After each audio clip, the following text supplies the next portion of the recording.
반갑습니다.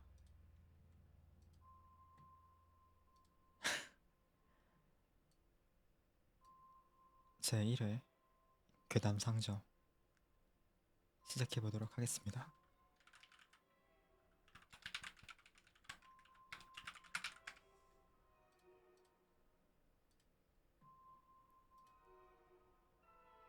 일단 시작에 앞서 설명을 드리고 시작하고자 합니다. 첫 번째인 만큼 실시간 하나, 녹음 하나 이렇게 진행될 예정이니 오늘 좀 짧더라도 다음에는 더 길게 할 테니까 그거에 대해서 양해 부탁드립니다.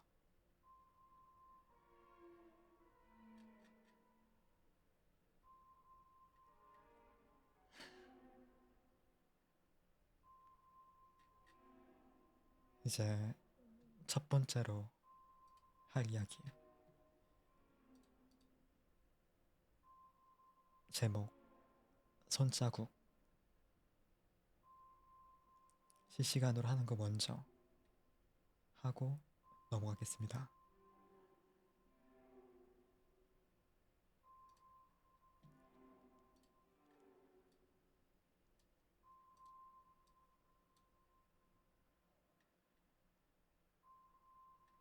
작년까지 내가 살고 있던 아파트는 디귿자 모양으로 생긴 3층짜리 건물이었어. 엘리베이터는 없었고 나는 204호에 살고 있었지. 우리 집 현관 바로 맞은편에는 201호가 보였고 201호는 내가 처음 입주했을 때부터 빈집이었어. 방에 담배 냄새가 배는 것이 싫었기 때문에 나는 현관 앞에서 자주 담배를 피곤 했지.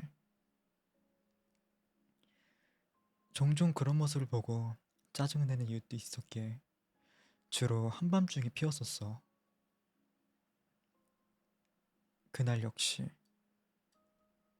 새벽 1시에 밖에 나와 잠시 쉬며 담배를 태우고 있는데 정면에 있는 201호 현관 옆 창문에 이상한 것을 찾아낸 거야. 처음에는 단순히 흰 얼룩이라고만 생각했지만 가까이 다가가 보니 아이 손바닥만한 손자국이었어. 아마 동네 아이가 창을 열고 들어가 빈방에서 장난을 쳤던 것 같아. 별 생각 없이 그 손자국에 손가락을 댔거든? 그리고 나는 알아차렸어. 그 손자국은 방 안에서 생겨났던 거였어. 하지만 그냥 청소를 하던 사람이 더럽혔겠구나 싶은 생각에 그날은 그냥 방으로 돌아갔어. 그리고 며칠이 지나 손자국 따위는 완전히 잊어버렸을 무렵 어느 날 또 똑같이 담배를 피러 현관 앞에 나갔어. 문득 202로 창문을 보고 이상한 것을 알아차렸어. 손자국이 커져 있었어. 정확히 말하지만 커졌다기보단 손을 꽉 누른 채로 힘이 있어서 옆으로 밀고 있는 것 같은 모습이었어. 안에서 청소를 안 하고 무슨 짓을 한 거야? 라고 생각하며 별 생각 없이 보고 있는데 203호의 문이 열리고 거기 사는 다나카 씨가 나온 거야. 아, 이런, 담배 피우고 있는 거 들켰네. 등 뒤로 휴대용 잿더리에 담배를 던지고 거북한 얼굴을 한 채 차마 뒤를 돌아보지 못했어. 신경 쓰지 않으셔도 됩니다. 라는 목소리가 뒤에서 들려왔어. 죄송합니다. 라고 말하며 뒤를 돌아보니 어느새 다나카 씨는 가까이 와 있었어. 저거 커지고 있네요? 라고 작은 목소리로 말을 걸어왔지. 아, 역시 그렇죠? 도대체 청소하는 사람이 안에서 무슨 짓을 한 건지. 청소하는 사람이 있을까요? 네? 무슨 말씀이세요? 나도 그렇게 생각해서 지난번 집주인한테 물어봤었거든요. 그렇지만 저 집 청소는 옛날에 끝났다네요? 네? 그럼 역시 아이들의 장난일까요? 그렇지만 문은 모두 잠겨 있었답니다. 직접 보러도 왔지만 원래는 얼룩입니다. 라는 말만 하더군요. 집주인도 나이가 있다 보니 요새는 얼굴 보기도 힘들고. 그럼 도대체 저건 뭘까? 라고 내가 심각한 얼굴로 고민하자 그는 어색해졌던 것 같아. 아, 이런 한밤중에 이상한 소리 했네요. 미안합니다. 그럼 저는 편의점에 가보겠습니다. 그 말만 남기고 다나카 씨는 계단에 내려갔어. 조금 이상한 느낌이 들었던 탓에 나는 친구의 지인인 사토 씨에게 상담을 했어. 사토 씨는 영능력자나 영감 있는 사람은 아니었는데 다만 그런 것에 관심 있어서 책을 많이 읽어보고 관련 장소에도 많이 가본 사람이었어.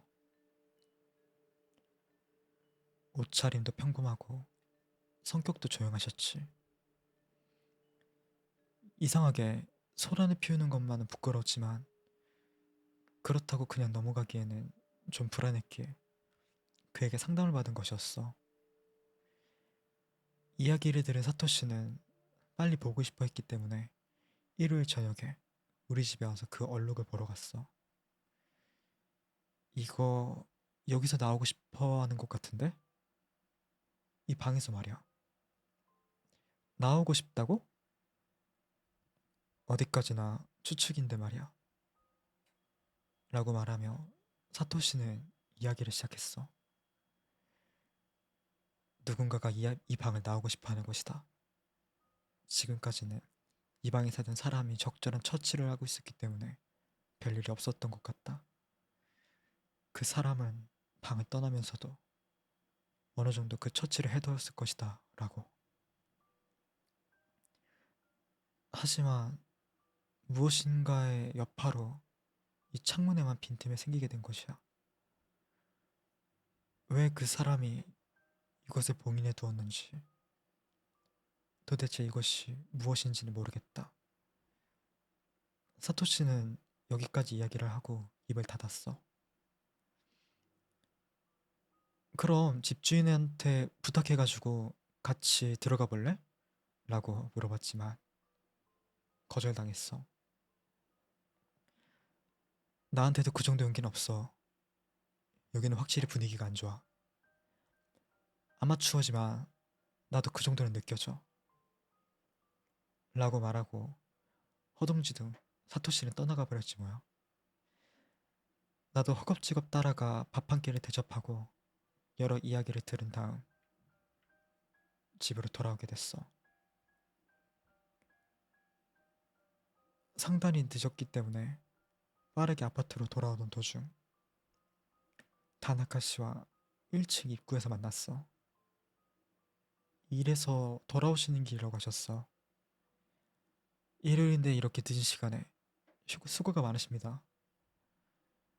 아니요, 그리 대단한 건 아닙니다. 가벼운 이야기를 하며 계단을 같이 올라갔어. 밤이 깊은 데다 주변이 조용한 탓에 201호를 바라볼 마음 나지 않았어. 그것은 다나카 씨도 마찬가지였듯 해. 둘이서 그대로 앞을 보며 걸어가며 시답지 않은 이야기를 주고받았지. 2층에 도착해 자 그럼 아 네 라고 인사를 주고받고 헤어졌어. 주머니에서 열쇠를 꺼내 문을 열려 했지만 저녁에 사토시와 나눴던 이야기가 아무래도 마음에 걸렸어. 조금 돌아볼까? 살짝 돌아보는데 옆쪽에 다나카 씨 얼굴이 먼저 눈에 들어왔어. 다나카 씨는 크게 눈을 뜨고 굳은 채로 한 곳에 응시하고 있는 거야. 아마 201호인 것 같아. 나도 조심스레 201호 쪽으로 고개를 돌렸어. 무엇인가 이상해. 열리고 있어. 네? 창문. 열리고 있어. 창문에 시선을 옮기면서 보니 확실히 열려 있었어. 나와 다나카 씨가 한눈을 팔지 못한 것은 그것뿐만이 아니야. 무엇인가가 나오려고 하고 있어. 그것은 처음 생각했던 사람 같은 모습이 아니었어. 검고 작은 어쩐지 파충류 같이 생긴 것 같았어. 그런 것이 계속 창 틈새를 기어 나오려고 하고 있는 거야.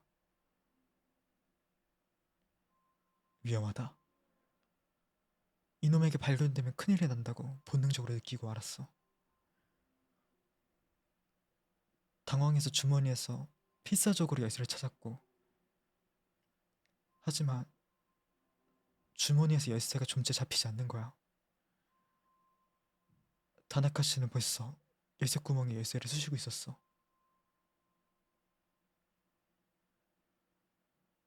겨우 열쇠가 손에 닿았지만 들고 있던 책에 부딪혀 열쇠가 아래로 떨어져 버렸어. 아래에 가려면 계단을 내려가야만 해. 그러려면 201호 쪽으로 가야 해. 나에게는 그럴 용기가 없었어. 철컹하는 소리에 뒤를 돌아보니 그 녀석은 이미 창문 밖으로 나오고 있는 거야. 나는 어쩔 줄 모르고 당황하며 그 자리에 멍하니 서서 보고 있을 뿐이었어. 그 순간 다나카 씨가 문을 열고 안에 들어가려 했어. 그러자 지금까지 매우 천천히 움직이고 있던 그 녀석이 말도 안 되는 속도로 땅을 기어서 문이 닫히기 직전 다나카 씨의 방으로 들어가 버렸어.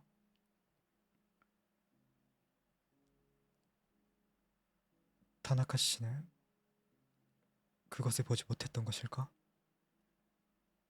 그대로 문은 닫히고 말았어. 방으로 달려 들어가는 발소리만 들리고 고요함만 남았어. 나는 무서워서 한동안 움직일 수가 없었어. 그 후 나는 다나카 씨를 본 적이 없어. 그렇다고 방의 모습이 이상하다던가 이상한 소리가 들려오지도 않았고, 단지 나와 생활 시간이 달라져서 마주치지 않았던 것일지도 모르지만, 하지만 나는 어쩔 바를 몰라서 사토시에게 이 일을 상담했어.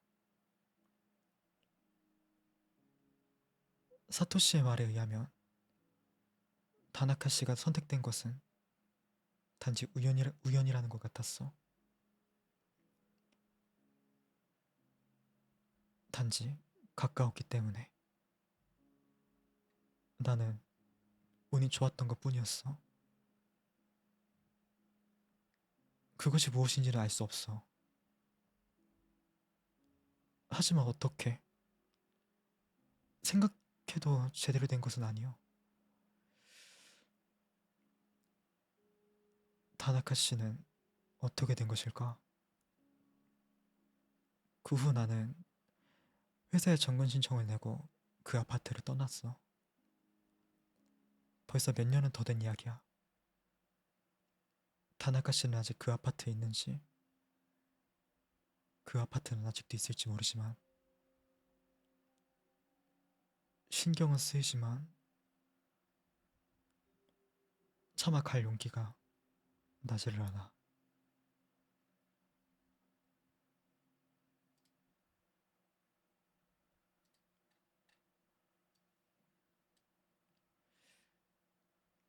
이렇게 첫 번째 이야기가 끝이 났습니다.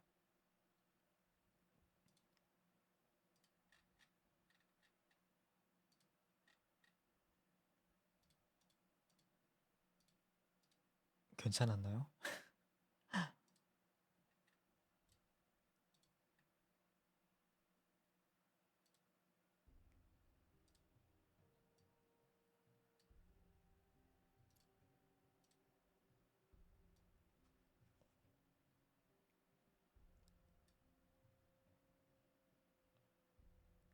아, 몰입감 좋았다니까 다행이네요.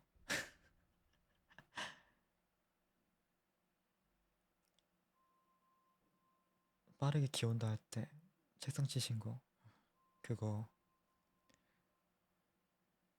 실시간으로 생각했던 아이디어.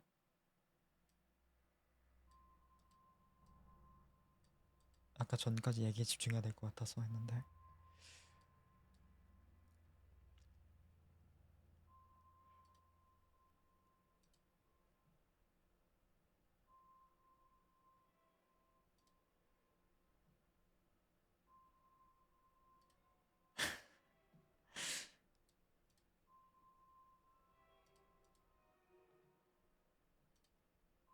딱 반응이 마음에 드네요.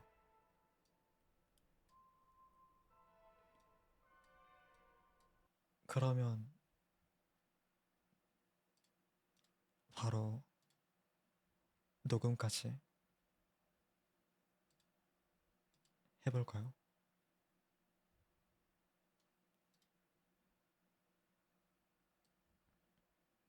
이번 건 사운드 좀 확인해 주시기 바랍니다. 아, 비는 왜 이리 많이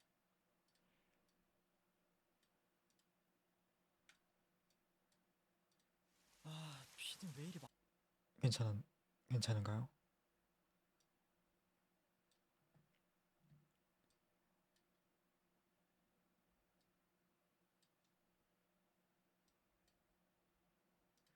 아, 비는 왜 이리 많이 오는 거야? 살짝 작다.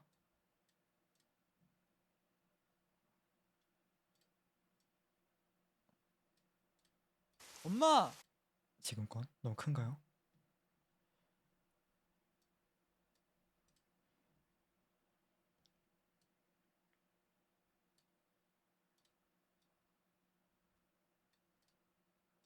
너네 나가봐야 한. 이게 소리 지르는 부분이 따로 있어서. 아, 비는 왜 이리 많이 오는 거야?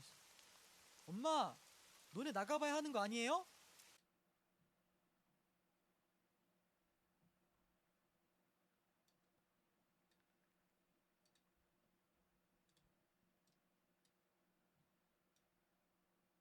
괜찮나요? 살짝만 키우면. 그래, 이 정도로 하고, 이 정도만 생각하고, 바로 다음 거 진행해 보도록 하겠습니다.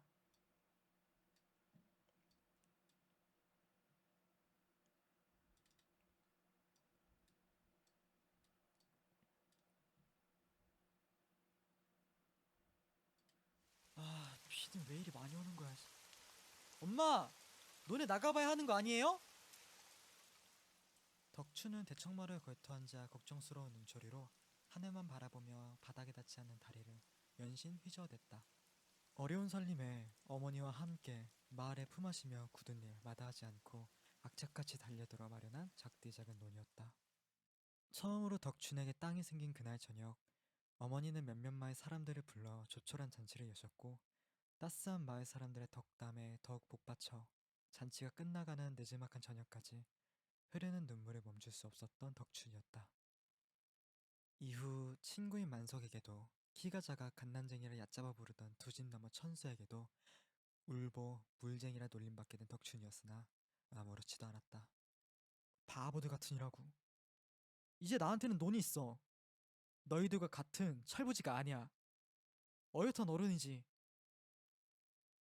허나 이런 덕춘의 마음을 모르는지 애정한 하늘은 굳은 장대비를 이틀째 뿌려대는 중이었고 일찍이 때운 저녁밥은 코로 들어갔는지 연신 코끝이 아려왔다.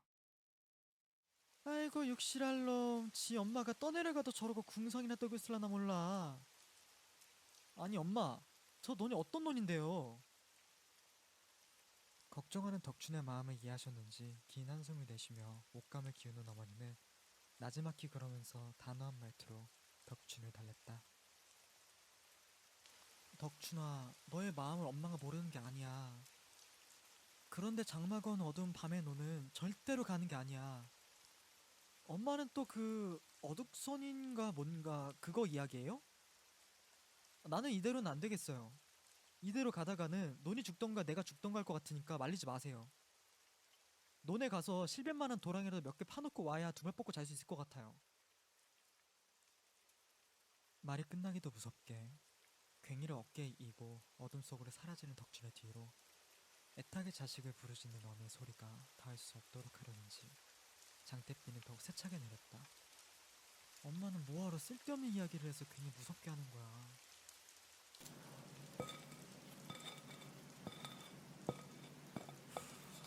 여기까지만 대충 파내고 얼른 들어가야겠다. 마지막 도랑을 파내고 안도의 한숨을 내쉬며 논을 둘러보는 덕춘은 무언가 이상함을 느꼈다. 옆 사람과 대화하기조차 힘들 만큼 쏟아지는 빛 속에서 알 수 없는 고요함을 느낀 것이다. 분명 질퍽거리는 발소리조차 들리지 않을 만큼 엄청난 빗소리에도 덕춘이 파낸 굴에서 흐르는 물소리가 느껴질 만큼 고요했다. 잠시 동안의 기묘함과 신비로움에 덕춘은 논주위를 바라봤고 이윽고 시선은 논두렁 건너편에 검은 형상을 발견하였다. 엄마예요? 이 빗소리에 덕춘의 부름이 들릴 리 없었다. 비도 많이 오는데 뭐하러 여기까지 왔어요? 금방 끝나고 간다 했는데. 한참을 미동조차 않는 검은 형체에 아까부터 느껴오던 그 신비로운 고요함은 덕춘을 점점 긴장하게 만들었다. 엄마 잠시만요. 금방 끝나요. 검은 형체 위로 사람이 손짓하듯 길쭉한 검은 무언가가 일렁였다. 엄마에게 바라는 마음일까? 엄마일까? 덕춘은 그 검은 물체를 향해 다가가려는 순간 그것은 천천히 덕춘이 있는 곳으로 가까워지고 있었고 그것이 논의 절반쯤 다다랐을 때 점점 자라나 사람의 크기보다 더 기형적으로 거대해져 있다는 걸 깨달았을 때 이미 덕춘의 발은 공포에 얼어붙어 움직일 수 없었다. 푹 젖어 늘어진 긴 머리카락, 초점이 없는 검은 눈알, 그리고 새까만 얼굴. 기괴한 형상으로 꿈틀거리며 조금씩 길어지는 검은 여자가 덕춘의 지척에 다다랐을 때 극한의 공포에 온몸은 경련에 일으켰고 덕춘은 그대로 쓰러졌다. 아이고 덕춘아, 이제 정신이 좀 드니? 덕춘아, 그러게 너희 어머니 말씀 안 듣고 지랄하다가 이게 무슨 봉변이야. 덕춘의 가슴팍을 치며 울먹이는 만석의 어머니를 본 덕춘은 순간 자신이 잠시 무서운 꿈이라도 꾼 것 마냥 착각에 빠졌다. 엄마, 너는 어떻게 되고 제가 여기 있는 거죠? 이놈아, 지금 너니 문제니? 너가 죽다 살았는데. 아니, 엄마, 넌 때문이 아니라 그 검은색 그건 간 거예요? 원망스러운 반, 한심스러운 반의 눈빛으로 자신에게 냉수를 건네는 만석에게 덕춘은 자초지종을 들을 수 있었다. 네가 본 게 어둑선이가 맞을 거야. 너가 논두렁으로 뛰쳐나가고 너희 어머니께서 헐레벌떡 우리 집으로 오셔서 나를 끌고 논으로 뛰어갔어. 논에 도착하니까 논에 굴판다는 사람은 보이지도 않고 논 한가운데서 논바닥에 얼굴 처박고 있는 너를 너희 어머니와 내가 끌어냈어. 조금만 늦었어도 너는 강을 건넜을 거야. 무슨 소리야? 나는 분명 굴을 몇 개나 팠는데. 이윽고 가만히 듣고 있던 덕춘의 어머니가 조용히 입을 열었다. 너는 잘 모르겠지만 여기 마을만이 아니라 그놈의 어둑소니 때문에 초상이 많다고 하지 않니? 어둑소니는 평소보다 더 어두운 밤에 혼자 밖에 있는 사람을 잡아 죽이는 무서운 귀신이야. 사람이 제명 다하면 죽을 수도 있는 거 아니에요? 내가 헛것을 보긴 했는데 진짜로 여러 사람들이 그 어둑소니인지 뭔지에게 흘려서 죽은 게 진짜예요? 어둑소니에게 죽은 사람들은 죄다 얼굴이 새까맣게 변해 죽었대. 니도 만석이 이놈이 논에서 끌어올릴 때는 얼굴이 새까맣게 돼 있었어. 앞으로 다시는 밤에 돌아다니지 말거라. 검은 얼굴 얘기를 들은 순간 그 여자의 얼굴을 도저히 어머니와 만석이에게 얘기할 수 없었다.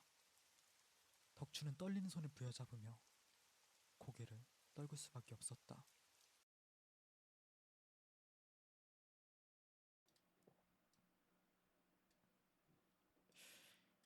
이렇게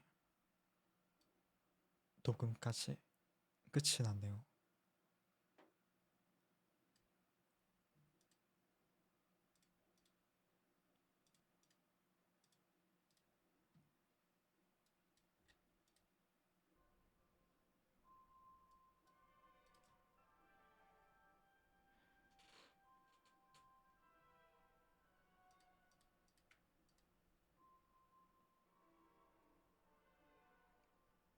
다음이 된다면 다음에는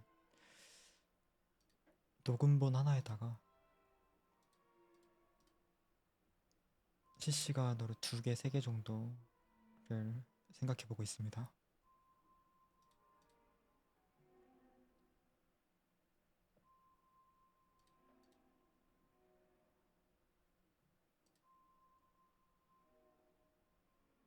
일단 들어주셔서 감사합니다.